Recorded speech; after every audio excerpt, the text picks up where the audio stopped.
Diverse in multiple sectors can be a catalyst for growth and innovation in the mining industry.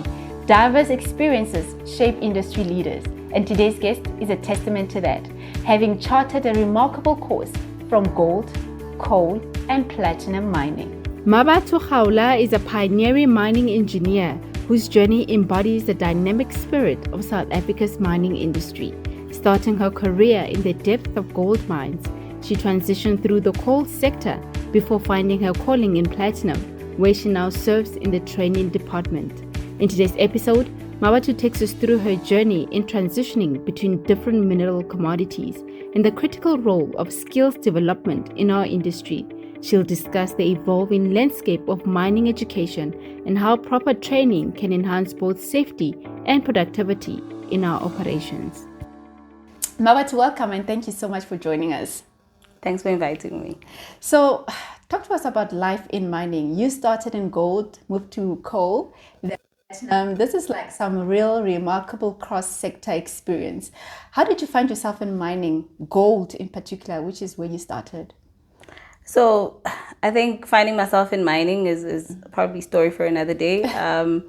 Probably underpinned by a rebellion. You know, at home they want you to do all sorts of other things and you're like, nope, this is what I want. Yeah. What do you know about it? Nothing. I'll find out when I'm part of it, when I'm already embarking on it. And that's where the gold journey began. Sure. You know how it goes. You get into the internship as part of a very structured program. Sure.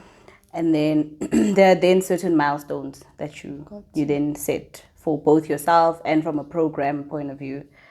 And then that's how the story went.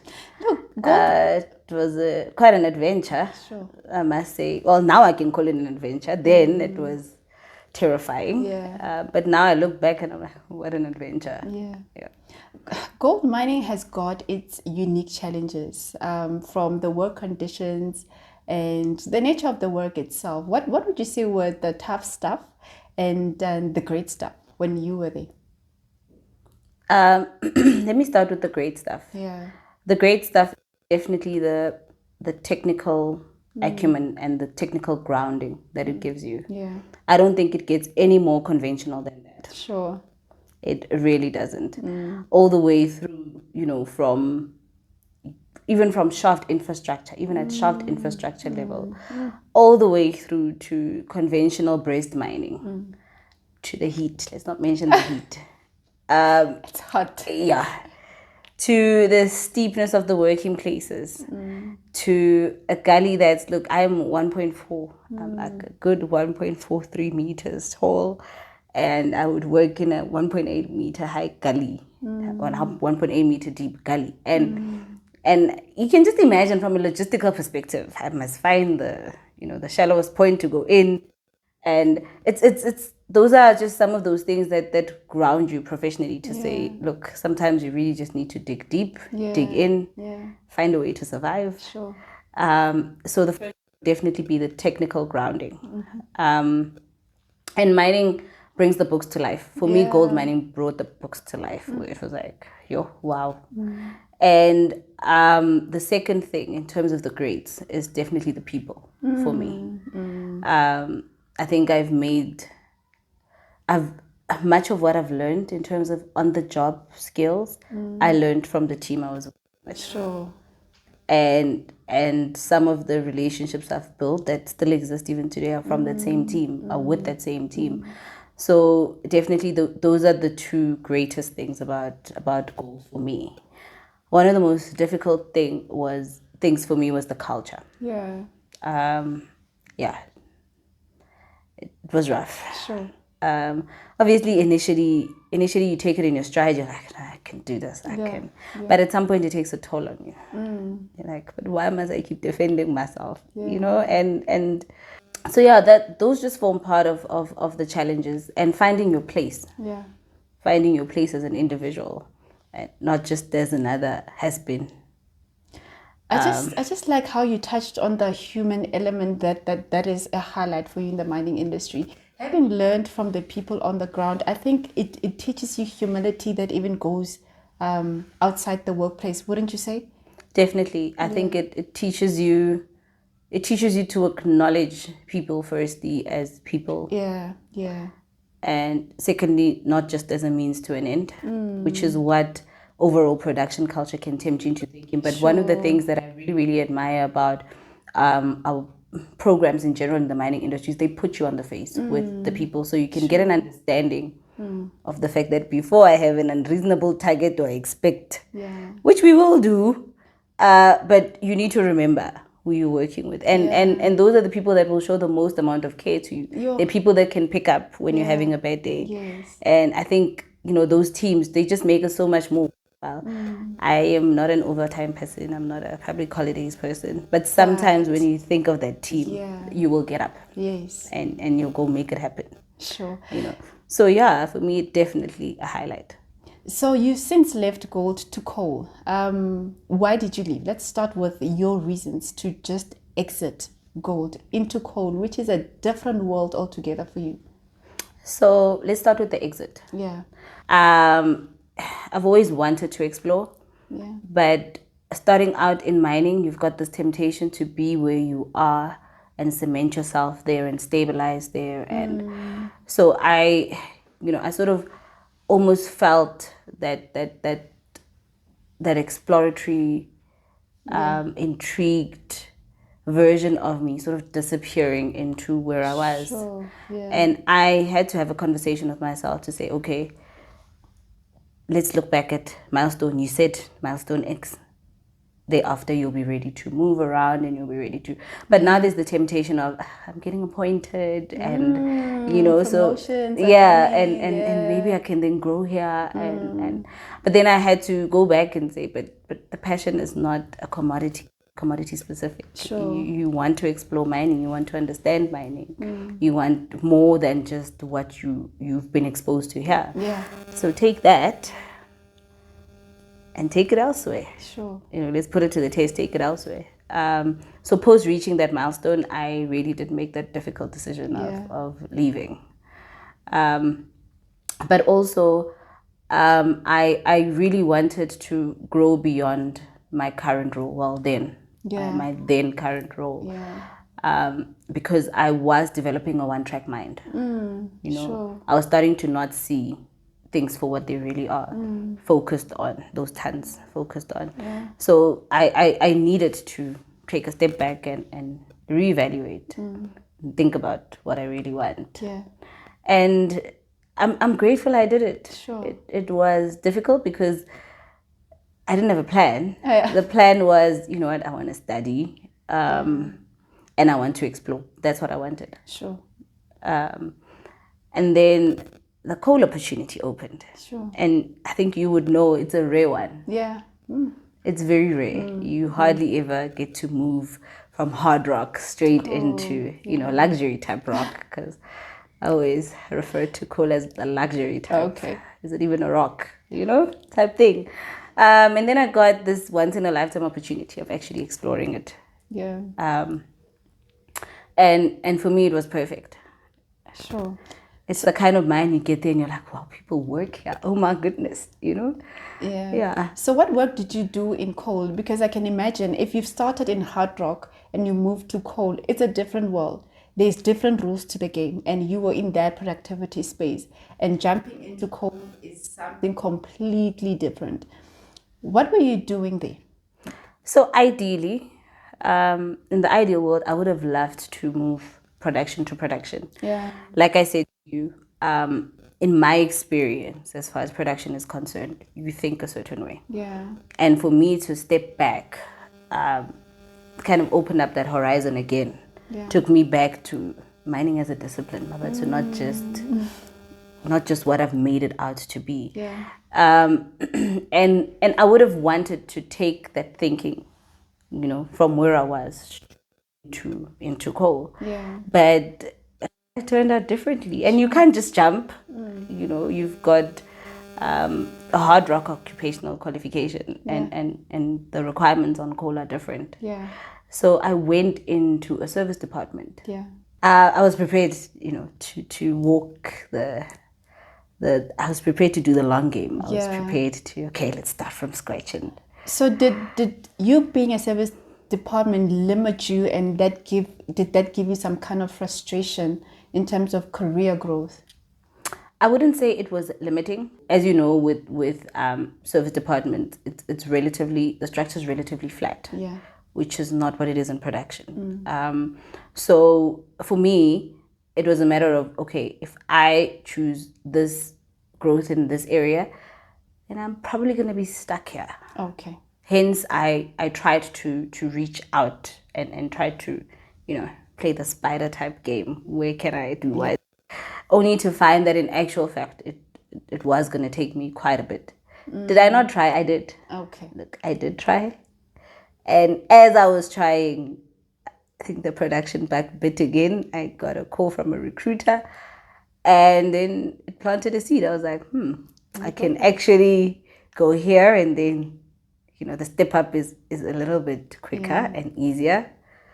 Or I can stay and start from scratch. But another challenge with staying and starting from scratch was, remember, I'm a full-time employee, right? In a service department. And as with most companies, your growth opportunities will probably be aligned with where you currently are. So it is a bit of a big ask to say, actually, but I want to go. So it's to a certain extent, it doesn't make sense. And which manager would just agree to it? You would need to ask and make sure that it does not affect your work in any way. And so I think I calculated some of those challenges. And I decided, okay, let's go start off from let's take what we have and then let's move and let's grow again. So before we talk about your exit from coal, I want you to just paint us a picture around the culture differences between the commodities. How is it like in hard rock and in coal in terms of the culture from your experience? There's a lot more English in coal. From the gate. Like, guys.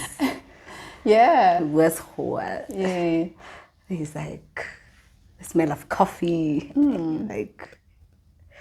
And how meetings are conducted. Everyone speaks. You're not afraid of speaking. Sure. You're not just waiting for the meeting to be over without anyone noticing you were there. Sure. So it's far more inclusive. Sure. And look, it might just have been the mining house I was with granted, but I mean, I interact with other miners, and you can see how confidently they carry themselves, and there must be a level of freedom in terms of their workspace. You interact with hard rock miners, you interact with coal miners, and I could see some of the differences. But definitely a more inclusive type of culture. And for me, I also felt there was a level of communication beyond barriers. Sure. Where there are certain things you're able to communicate, where in the gold space there are things that, listen, I will take to the grave. So for me it was a big shock. It was a big move. It was a big shock. Hence I felt so relaxed, and I was like, I want to stay here. Actually, this could work. Sure. Then if you compare it then to when you moved back to hard rock, which is platinum afterwards, would you say the culture in hard rock seems to be almost the same?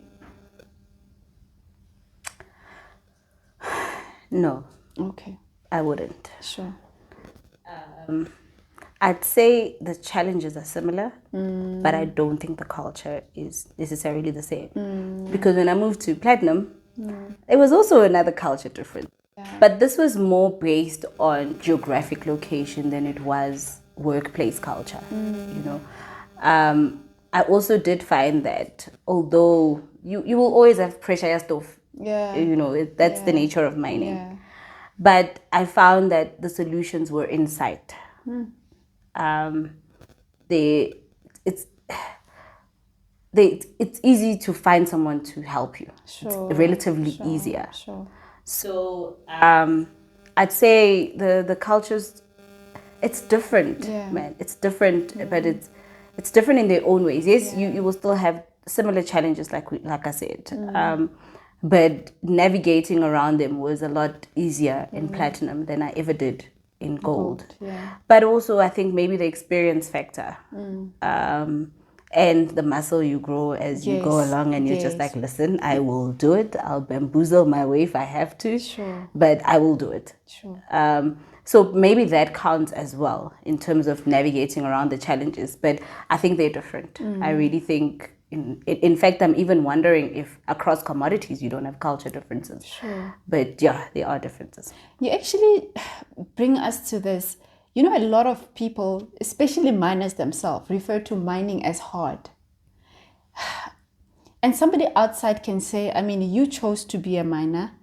You are trained to be a miner. You are equipped to be a miner. Mine. What's so hard about it? Why is it like mining is referred to as something hard? Because it is. Yeah. So look, I've never worked in another industry before. Yeah. I've only been in mining, and I don't think I'm going anywhere else. And I will call it hard because from school I was told it's hard. That's where it started for me. In fact, I would even take it back to say, actually, not even school. Let's take it back to home when I said I wanted to do mining. It's one of the things that came up. It's difficult. And this is a person that's never been on a mine. So where does it come from? I think it goes beyond where we can actually be able to trace where it actually comes from. But I would definitely call it hard. Maybe not hard, challenging. Look, because, and I'll give you my reasons for it. There's an environment, a whole different environment, a physical environment that you're going into. I won't talk about the darkness because, I mean, Nalelambi. So, you know. But there's also, you are living in a rock, literally. And I think in terms of there's work hours, there's work patterns, there's certain demands that it then puts on. And then you're in such a shell that this becomes your life. It's so easy to get closed off from the rest of the world. And I know because I did it. I got closed off for a while because this was the focus. This is it, you know. So I think for me, those are one of those things that make mining really hard. And the fact that all you ever get to interact with is miners. So you have a distorted view of the rest of the world. You know, it's just you and this and you and these people. And so for me, I would really still call mining hard, especially because I think what I've found is, although you would have the privilege of going through a structured growth program, there are still challenges of making your mark and having that and getting the opportunity to make your mark. Sometimes you don't even get that opportunity, you know, and it's easy to fade into the background, and there's just all sorts of frustration that then builds up. So I would still say mining is a tad rough. But Mabatho, there's an element of the nature of productivity where it's a high demand productivity. I mean, every single day you've got to deliver. I mean, what you did last week is irrelevant today, right? And it immediately says, should there not be productivity? It's easy to be in an environment that is toxic. Correct. Wouldn't that be what causes the environment to be a bit more difficult? An environment that we create in our response to the demands that we've got? Look, I did indicate I'm an explorer. I would love to do a study about a productivity foresight in the absence of the current culture. Let's see what we could get out. Because you're right, it is part of those. And sometimes it's really unnecessary. I have pulled my weight this whole month. You know, can I at least get a day or two to fix my place? And but the pressure, there's no room for that. If you're going to do something like that, you must hide it. You know, because the productivity pressure, I strongly feel that is one of those things that really, really make it, like you say, a tad difficult. Because it's almost as though I think if you're a person that values recognition, you would probably give up, because there's no recognition of the fact that last week you were on top of your game. Today we want stuff today. Today's stuff, you know. And I also think rearing its head as well, and rightfully so, is the need to produce safely. Absolutely. And I think the imbalance in terms of you need to actually do both is what is making it very, very challenging. And I know I came into mining in this era of safe mining. You know, so that balance, and I'm working with a person who works from back in those days. Ooh. Where, listen, these things don't matter. Ooh. And you must sort of navigate those type of challenges while also trying to understand them yourself. Hence I said, for me, I needed to understand what is safety as a discipline in mining, if it's going to be hammered to this extent. And we do understand the impacts of unsafe production, and they are dire, and we don't want that. I mean, we are striving for zero harm. Absolutely. You know, so I think striking that balance is also what's making it a little bit challenging. Yes, of course, the vision is great to say, but getting there, for me, I feel like that is what is making it extremely challenging, especially for new incumbents that would still need to interact with people from back in the days who never really believed in a lot of these systems. There's a lot of paperwork that then gets involved, and this seems to be getting in the way of production. So there's a lot of these balancing acts that must still happen. Yeah. So when you moved to then Platinum, having done your safety services at a coal mine, how were things different from your understanding of what safety is as a discipline, and now putting it back to the production where you then went back to when you went to Platinum? I'll tell you how it actually enabled me. I could plan for safety. And this is something that I felt was probably missing prior. Like I said to you, I needed to understand safety as a discipline, because remember, I'm coming into this area, this culture, production first, and you need to work safely as well. And now you need to understand what the safety thing is. You can't just see a safety officer and get annoyed. You need to understand exactly what the mandate is, and I needed to do that. I owed that to myself in my career. You know, if you're going to work with people under those conditions, it's things that you fundamentally need to understand.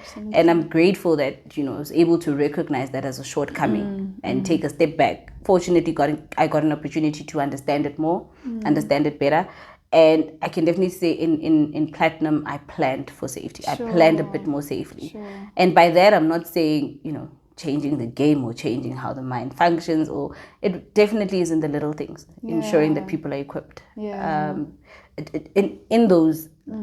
the visible felt leadership portion of it, for me, it made a huge difference. It's not just about the waiting place board and ensuring that reports are up to date. What is on that report?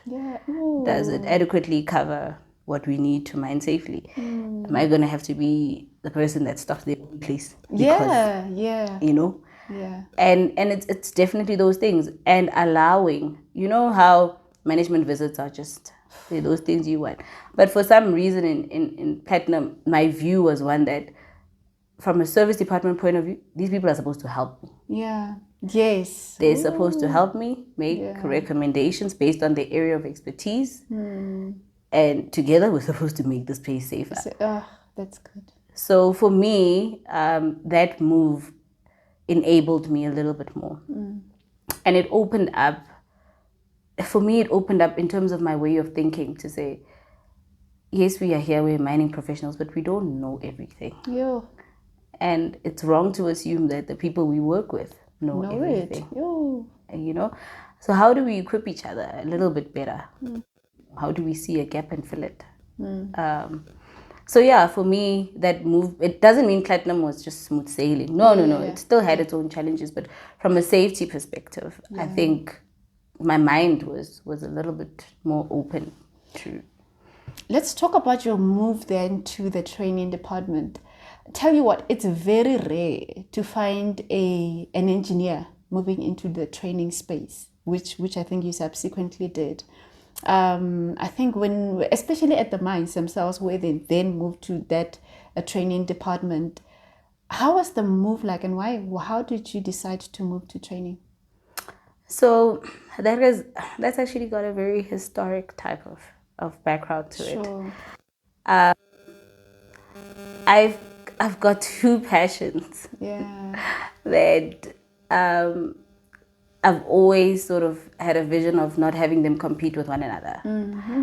And the first one is definitely education. From a young age, I've just always been passionate about education. And as I got into mining, I actually started enjoying this thing. Yeah. And I found it fascinating, intriguing. And I liked it too, you know? So bringing those two together for me was like, huh? How? Okay, fine, you can have academic pursuits, but okay, let's take it to your career. How's that going to work?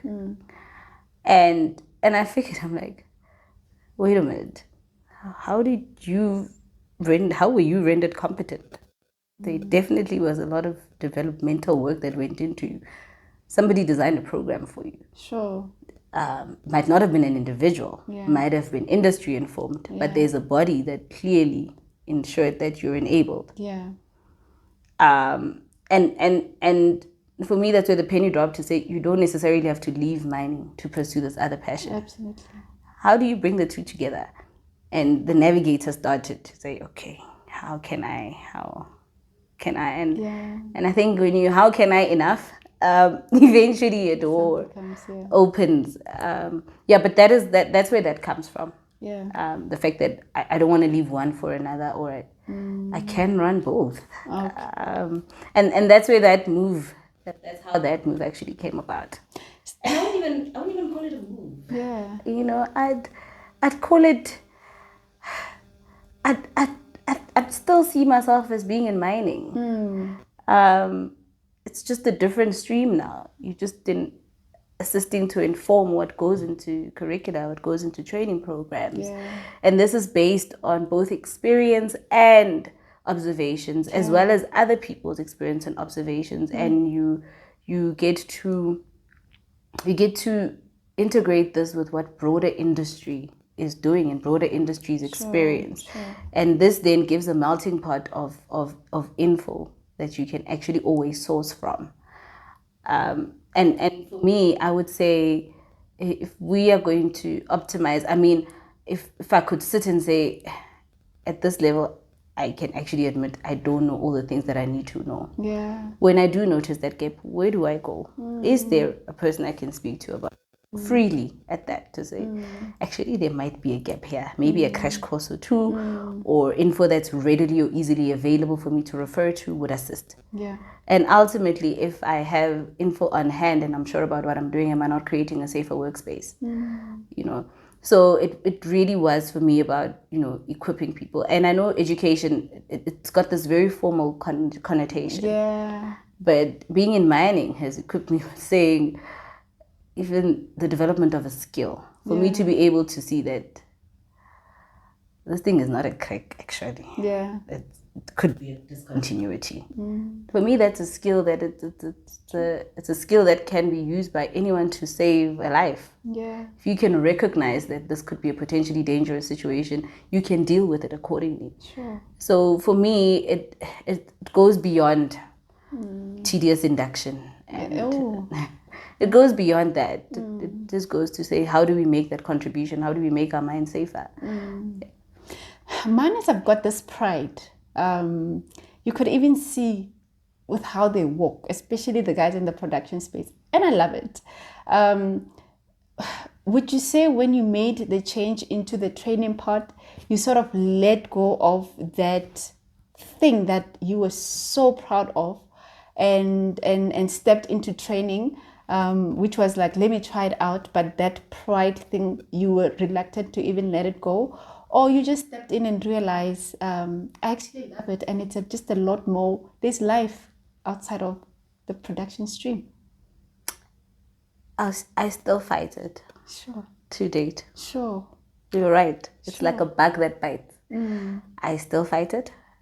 And for me, it helps to still bear that pride with me, because then I know I can't let those guys down. Yeah. Ooh. And it's like a walk of shame that you do when you come across them. It's like, ubalei. Yeah. You know?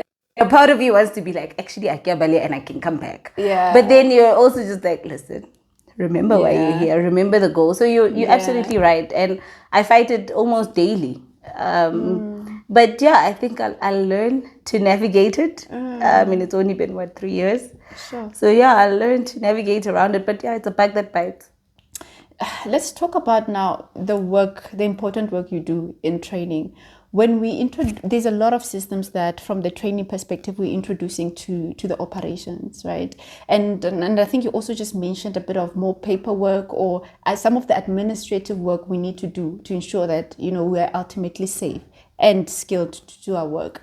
Do you think that we are putting in a bit more into the system that can potentially shift the focus from those basics of mining, especially if the rate of change is a lot, which ultimately becomes a risk on its own? I personally, I'm on the fence about that one. Yeah. This is primarily because, when you just do just a bit of benchmarking, you realize that we fell so far behind, and maybe this influences our safety performance. And this is relative to just our international counterparts, So I would then say, no, let's accelerate, let's speed it up, Yeah. But when we do that, we're leaving people behind. Sure. I mentioned earlier, you're going to work with a colleague of yours who's been working a certain way forever. And now he must fill in 10 documents before he can proceed underground. He's not going to do it. If he does, it's going to be a tick box exercise, unless we take him on the journey with. Yeah. And do we have, in our journey towards zero harm, do we have time for that? Can we afford that? So I do think that is where innovative means of bringing the change can therefore then come through. But I also don't think that we're doing a very good job, and whether it's reasonable to expect us to customize it.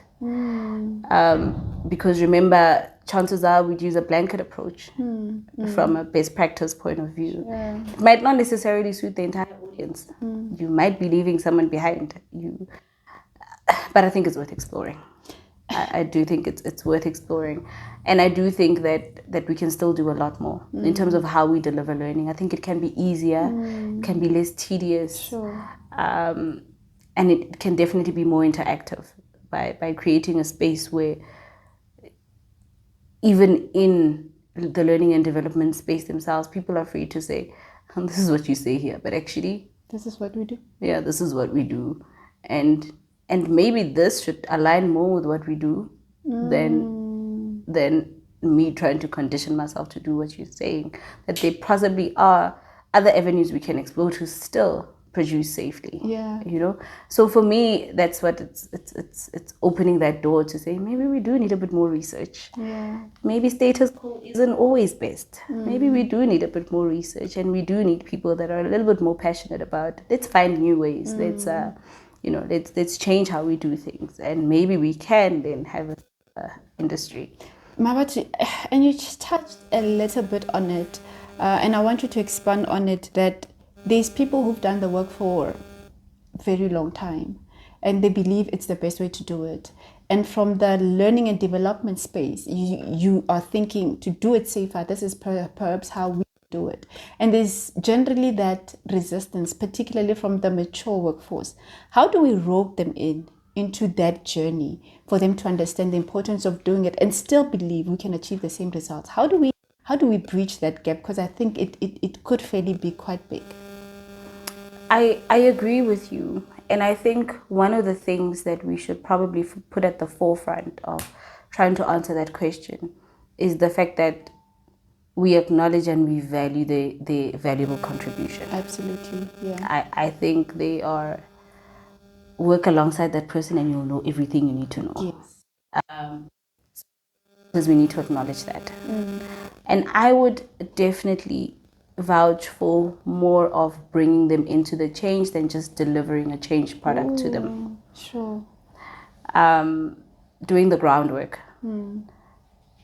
Taking the time to have a conversation with him about how he sees it.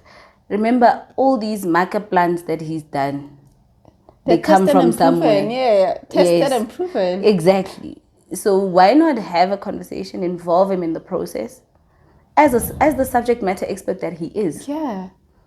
And we tailor our processes around practical means of doing things. I think it sounds ideal, and in the ideal world it almost sounds like it would work, but I don't see why not. Yeah. I mean, if I'm just going to change something and I'm going to bring it over to you, then you're just a recipient, you're not owning it. I think if we're going to walk this journey together, and we need ownership for each and every one of us. Each and every one of us needs to know that I'm a part of this, so I think if we start involving them far more than just delivering finished products to them, it would really, really bring up that element of that experience, that invaluable experience. And we would also be recognizing them for what they know. Yeah. Because right now, it can have a sense of being punitive. Sure. In a sense of what they've known and what they've always devised no longer suffices, because now we have this new way of doing it. In actual fact, we might be missing it. Yeah. So I think bringing them in, having an inclusive approach Sure. is probably one of the things that we could explore. What would you say that the mining operations should focus on, looking at training in this day and landscape of the mining industry we are in right now? What should be our focus points? I would say accessibility of learning, transparency around what I know, what I don't know, Sure. and being able to not just admit to what I do not know, but to have the free rein to go and relearn what it is that I need to brush up on, or what it is that I need to remember. And this takes us back to accessibility of learning. Having a flexible learning approach where I don't need to be booked out to the training center for a week now, because taking a production person out of production for a week for training, it's not going to happen.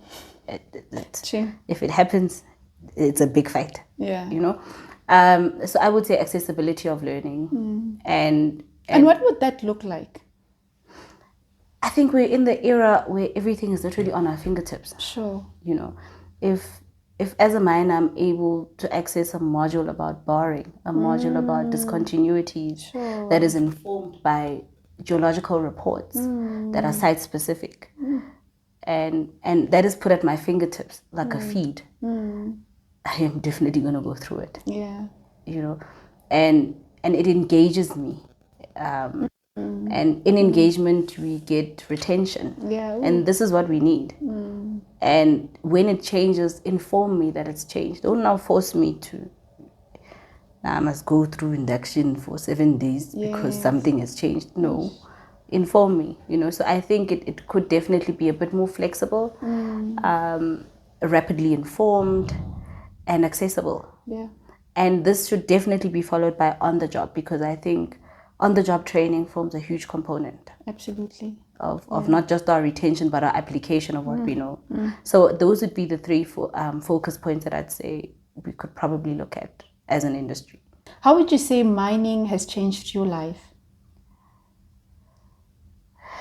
Has it changed my life, or has it rather directed my life? Or influenced your life? I'd definitely say, in terms of its influence on my life, mining will teach you discipline. Sure. Yeah. Mining will teach you discipline. It'll teach you to reach deep within yourself and find your inner strength. I know production specifically. And it teaches you to stick to your guns and understand that you've got a lot to lose by compromising on things you shouldn't be compromising on. Sure. So for me, those are some of the things that I've taken out. I still struggle with some. But from a career perspective, it really has built a sense of resilience. Yeah. A kind of resilience that others would probably call stubborn. Yeah. But it builds a sense of, you want to get there, if you could navigate it on the mine, there's no reason why you can't. Sure. So for me, it definitely has shaped how I see things. Sure. And in parallel to that, because I did indicate that, you know what, earlier on within my career, I was very closed in. In parallel to that, I'm also learning to open up a bit more. So I never would have seen this as a flaw if I had not experienced being closed in from a mining sense. So I am really learning to smell the roses more. Have you ever heard a miner saying they want to smell roses? Yeah. You know, I'm learning to smell the roses a bit more. I'm learning to enjoy the breeze, because there was a time when you couldn't. You know, so I really am learning that there's a lot more, and ultimately I hope to strike a balance. But right now it's a journey. Absolutely. For me, it's a journey, and mining has taught me that it's through these journeys that you actually succeed. So walk it, and you don't just leave. You know, on the mine, you don't just leave things. You finish what you were doing. finish what you've started. Yeah, and then you walk away with pride. So yeah, for me, I think those are definitely the areas in which mining has influenced my life. And I would definitely, you know, if anyone was to ask me about career choices and where they should go, I'll still say mining. Try mining. Just try it. If you don't like it, you can always leave, but just try mining. So look, gold, platinum, or coal, which one would you choose on any day?